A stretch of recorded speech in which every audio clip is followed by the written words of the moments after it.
इलाका रहा आपका बजरडीहा लोहता, वहाँ जो डेथ हुई थी वहाँ बात करने के लिए बहुत सारे डेटा पर जब उन लोगों से बात करने की कोशिश की गई तो अब भी डरे हुए हैं, अभी भी बात करने को राजी नहीं है। इसी तरीके से कुशीनगर आप जाएं तो कुशीनगर का ज़्यादातर डेटा अभी पब्लिक डोमेन में नहीं आया है। वो लोग नहीं चाहते कि इस पर डिस्कस हो, इस पर कुछ बातचीत हो, इसलिए कि जिस दिन किसी की तरफ से कोई न्यूज़ आती है पुलिस दूसरे दिन उन तक पहुंच जाती है।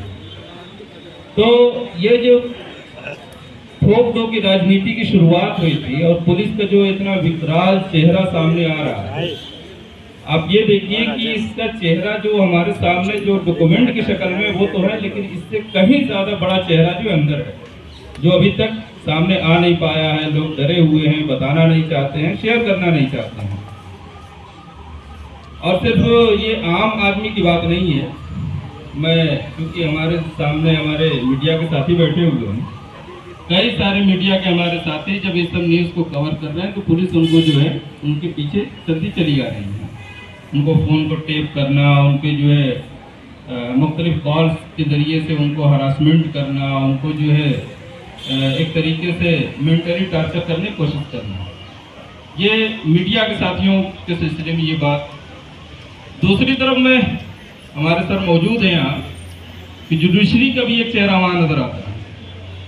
जो पहली बार जब जो मुल्जिम जो प्रोड्यूस किए गए जिसमें सर्वी को आना था, तो कोर्ट का माहौल ख़राब करने के लिए 150 से 200 ऐसे काले कोट में लोग वो आकर नाराबाजी करने लगे। वो जो है जो उनके लिए खड़े थे उनको अपनी जान बचाकर वहाँ से एक हवाले से मौजूद है। लेकिन इसके बावजूद पूरे यूपी का जब आप सर्वे करें, खासतौर से जो बड़े शहर हैं, कुशीनगर है, बनारस है, गोरखपुर है, लखनऊ है, कि बहुत सारे ऐसे अभी भी पीड़ित लोग हैं, मुतासिर लोग हैं, जो अभी भी मीडिया के सामने आना नहीं चाहते हैं। अभी हमारे कल एक साथी बता रहे थे कि उन्होंने बनारस का जो एनआरसी चल रही है, ये है क्या? ये बात फैलाई गई सरकार की तरफ से कि ये अमेंडमेंट एक्ट सिटीजनशिप का इसलिए लाया गया है कि मुसलमान हिंदुओं को नागरिकता दी जाएगी जो एनआरसी में अपनी नागरिकता नहीं साबित कर पाएंगे। लेकिन ये अगर पढ़िएगा तो उसमें क्या है कि 31 दिसंबर 2014 से पहले जो हिंदू, बौद्ध, जैन, सिख, ईसाई पाकिस्तान, बांग्लादेश या अफगानिस्तान से आए हैं उनको नागरिकता दी जाएगी। तो ये झूठी सरकार झूठ और अफवाह फैलाने में बहुत ही माहिर है। हिंदुओं, मुसलमानों और जात पात के नाम पर ये नफरत फैलाने में बहुत ही माहिर है और वो नफरत फैलाने के लिए ही सारी कुछ साजिशें कर रही है। मुसलमानों को सताया जाना उसी का एक नतीजा है कि मुसलमानों को सताया जाएगा, हिंदू समझेंगे कि मुसलमान यहाँ से भगाया जाएगा। लखनऊ की बात लीजिए तो लखनऊ में सीएए एनआरसी का विरोध शुरू हो गया था पहले से ही। जब बिल बना था जभी से बिल पेश किया गया था और एक्ट आने के बाद छोटी छोटी जनसभाएं होती थी और छोटे प्रदर्शन और धरने हुआ करते थे। मैं जानता हूं कि पुलिस के हथकंडे क्या होते हैं, पहले भी जानता था। इसीलिए 16 दिसंबर 2019 को मैंने एक धरने में कहा था कि अगर हम आप 19 को एक प्रदर्शन करने जा रहे हैं, धरना देने जा रहे हैं, तो हमारे कैमरे का रुख जो होगा धरना, इसलिए कि हमें खतरा है पुलिस वाले और भाजपा के लोग हम पर हमला करेंगे। बाद में मैं जब 20 जनवरी 2020 को यहाँ आया और यहाँ भी जहाँ जहाँ धरने चल रहे थे वहाँ गया, तो वहाँ भी मैं लोगों को सचेत करता रहा मैं कि आप जो कुछ कर रहे हैं करते रहिए, लेकिन अपनी नजर बाहर जरूर रखिएगा। इसलिए पुलिस और भाजपा के लोग किसी भी वक्त गड़बड़ कर सकते हैं। ये भी मैंने 16 दिसंबर को कहा था कि अब गिरफ्तारियां शुरू होंगी,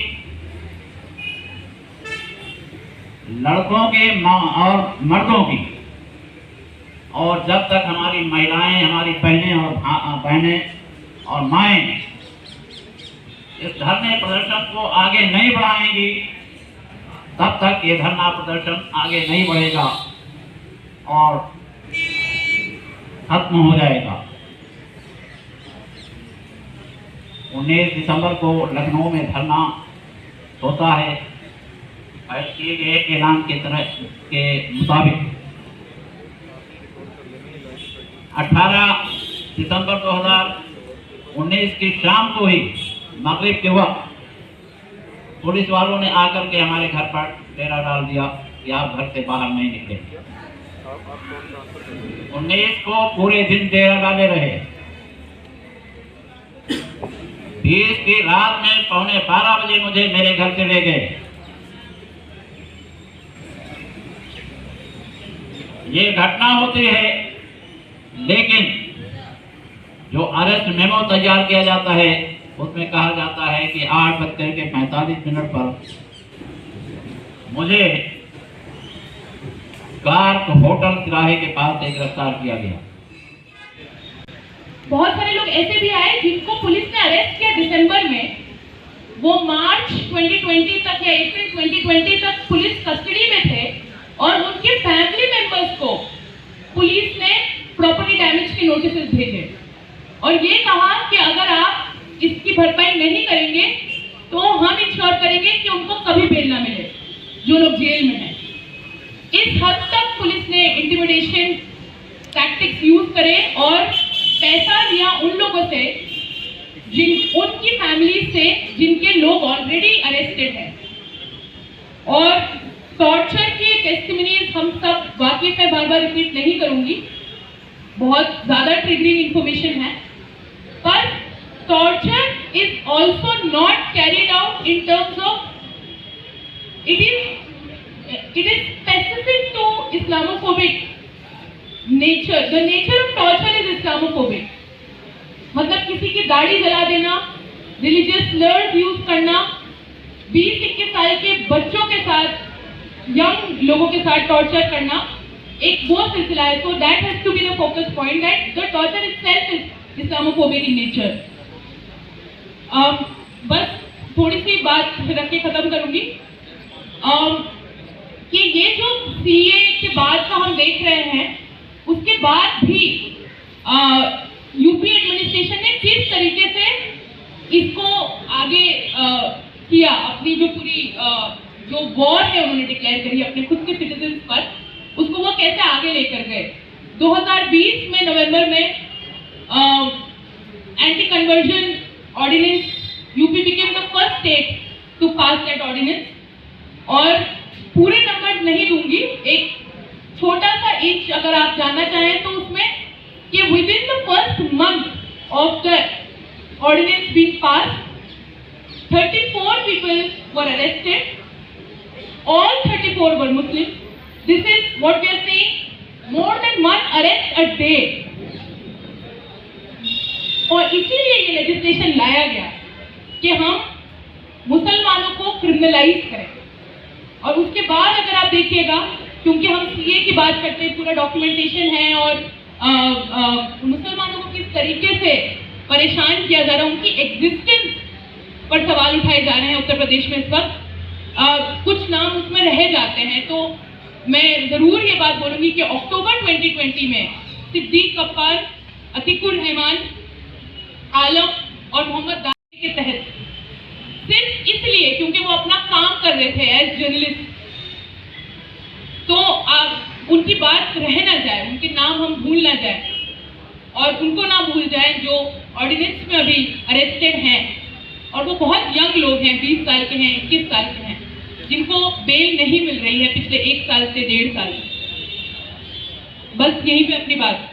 किस तरह से एक्शन लिया, कितने एफआईआर रजिस्टर की गए, कितने लोगों को डिटेन किया गया, कितने लोगों को अरेस्ट किया गया, कितने लोग बेल पे हैं, कितने अननेम्ड एफआईआर पे, डिस्ट्रिक्ट वाइज जो डेटा है वो आज तक स्टेट ने रिलीज नहीं किया है। What is the investigation status, क्या है, स्टेटस रिपोर्ट तक फाइल नहीं की गई है। जब एक सरकार है वो अकाउंटेबल है लोगों को, तो वो अकाउंटेबिलिटी क्यों नहीं दे रही है? Why all of this information is being hidden? इसको छुपाने का क्या मकसद है? क्यों ये इंफॉर्मेशन पब्लिक डोमेन में अवेलेबल नहीं कराई जा रही है? ये एक अहम सवाल है जो हमें सरकार से पूछने की जरूरत है। Finally I have to say this, and that is also one of our very very main demands कि 2 साल हो गए हैं, संघर्ष जो है एंटी सीए प्रोटेस्टर्स का वो आज भी जारी है। पहले सड़कों पे था, आज कोर्टों में है। आज हम लोग harassment, mental trauma, mental torture, loss, एक तरह से जो हमारी स्ट्रगल को मिटा देने की जो लड़ाई है, जो एक रिमेम्बरेंस की लड़ाई है, याद रखने की लड़ाई है, याद दिलाने की लड़ाई है, वो हम लड़ ही जा रहे हैं। और कोर्ट केसेस तो हम लड़ ही रहे हैं काफी साल से।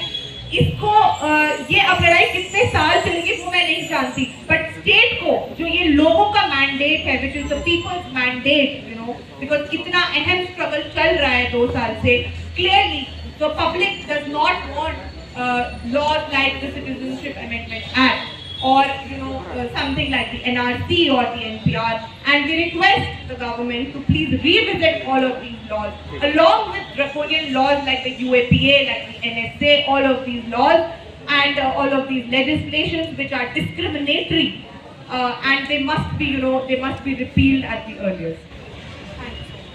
मौजूद होती, वो पब्लिक डोमेन में मौजूद होती, उनको ये मालूम है कि अपने आप में हमने मजाक किया है, और फिर उन 12,000 लोगों में से लोगों को बुलाकर थाने में किसी से 5,000 से 50,000 तक की इंफॉर्मेशन है कि आपका नाम हम डाल देंगे, पैसे से तो छोड़। और ये सिर्फ दिल्ली में नहीं हुआ, ये शाहीन बाग तक में हुआ, और हम सब इसको जान भी रहे हैं, लोगों को भी जान रहे हैं जिनसे पैसे लिए गए हैं। तो ये पूरी चीज़ें हमने देखी हैं। इन तमाम चीज़ों को जब मेन स्ट्रीम मीडिया नकार देता है, तो कुछ मीडिया हाउसेज ऐसे हैं जो दिल्ली दंगों से लेकर यूपी के एट्रोसिटीज तक अपनी बात को, हकीकत को हम सब के सामने लाते हैं। हमारे बीच में ऐसे ही एक जर्नलिस्ट मौजूद हैं, पॉलिटिकल एडिटर कैरावैन मैगजीन से, हरतोष बल साहब। मैं उनसे रिक्वेस्ट करूंगा कि इस बातचीत पे, चर्चा पे वो अपनी बात। ये सुनना हमारे लिए बहुत ज़रूरी है। ज़रूरी इसलिए है कि हमारा समय कुछ ऐसा है। हाल में ही मेरी अपने एक कश्मीरी पत्रकार दोस्त से बात हो रही थी, का फ़ोन आया था। उन्होंने बताया कि उन्होंने 2-4 रिपोर्ट की थी कश्मीर से, तो उन्हें लोकल थाने पे बुला लिया गया था। थाने पे SHO से थोड़ी जान पहचान थी। SHO ने बैठ के समझाया कि आप अगर ये रिपोर्ट लिखना, पत्रकार ने बोला कि मैंने ऐसा क्या किया है, मैंने सिर्फ सच तो लिखा है। तो SHO हंसने लगा, सच लिखना ही तो गुनाह है। तो आज उस गुनाह में हम शामिल हो रहे हैं। ये रिपोर्ट उसी गुनाह की एक सिलसिले में कड़ी है, और हमें ये सुनना, इसके बारे में बोलना ज़रूरी है। मैं इस रिपोर्ट के एक अंश चाहता हूँ कि हमारे लिए ये सुनना ज़रूरी क्यों है, और मैं यहीं से कोट कर रहा हूँ। The attempt to not recognize or not acknowledge the loss of life, livelihood, dignity and legal burden of the Muslims of Uttar Pradesh is an attempt to invisibilize their struggles, to erase their very being. Erasure in itself is a form of violence. It is symbolic of the fact that not only will इस पे चर्चा करना, इस पे लिखना, इसको आगे फैलाना, ये हमारा काम है, क्योंकि ये काम और किसी संस्था से नहीं होएगा। जो मीडिया ज़्यादातर जो रह गई है इस देश में, वो सरकारी कुत्तों की तरह भौंकती, काम नहीं करती। जहाँ तक पुलिस की बात है, जो इन्वेस्टिगेशन की हम लोग बात कर रहे हैं,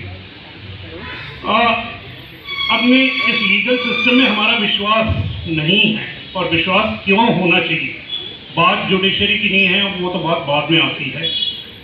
हमारी इन्वेस्टिगेशन पुलिस करती है, इन्वेस्टिगेशन के बेसिस पे केसेस होते हैं, इन्वेस्टिगेशन के बेसिस पे हियरिंग होती है। और ये जो गुनाह जिनकी हम बात कर रहे हैं, गुनाह पुलिस ने की है, पॉलिटिकल क्लास के साथ मिलके की है, खुद तो पुलिस कभी नहीं करती है। ये जो गुनाह पुलिस ने किए हैं, आज वो गुनाहगार की ये इन्वेस्टिगेशन कर रहे हैं। यूपी में तो इन्वेस्टिगेशन भी नहीं हुए हैं, जो दिल्ली में इन्वेस्टिगेशन हुई, जो चार्जशीट फाइल हो रही है, उससे ये साफ पता चल रहा है कि गुनाहगार जो काम कर रहे हैं। आज नदीम ने जिक्र किया कि इशारे नहीं, ये जो जिस आइडियोलॉजी पे देश आज चल रहा है, वो नागपुर से ही आ रहा है, आरएसएस से आ रहा है। ये काम जो हो रहे हैं उनके कहने पे किए जा रहे हैं, इसमें कोई दो राय नहीं आज हो सकती। और इसी के कारण ना हम उम्मीद कर सकते हैं कि पुलिस से हमें सही इन्वेस्टिगेशन मिलेगी। सही इन्वेस्टिगेशन नहीं मिलती है तो कोर्ट से हमें रिलीफ मिल भी नहीं सकती, कोर्ट में जो भी हो। और पुलिस ये जो काम कर रही है, एक पॉलिटिकल क्लास के तहत कर रही है। ये पॉलिटिकल क्लास आज जो कायम है, बीजेपी है, मोदी है, इनकी सच्चाई हमें काफ़ी देर से मालूम है। आज 20 साल हो रहे हैं गुजरात के जो वायलेंस के 2000 तब से लेके हमें मालूम है कि ये जो कोशिश है, जो सीएए जो लागू हुआ है, ये उसमें आप गुजरात से देखते आइए कि यहाँ पे मुस्लिम सिटीजनशिप को रिड्यूस या कमी, उसमें कमी कैसे करनी है, एक सेकंड क्लास सिटीजनशिप इस देश में कैसे रखनी है,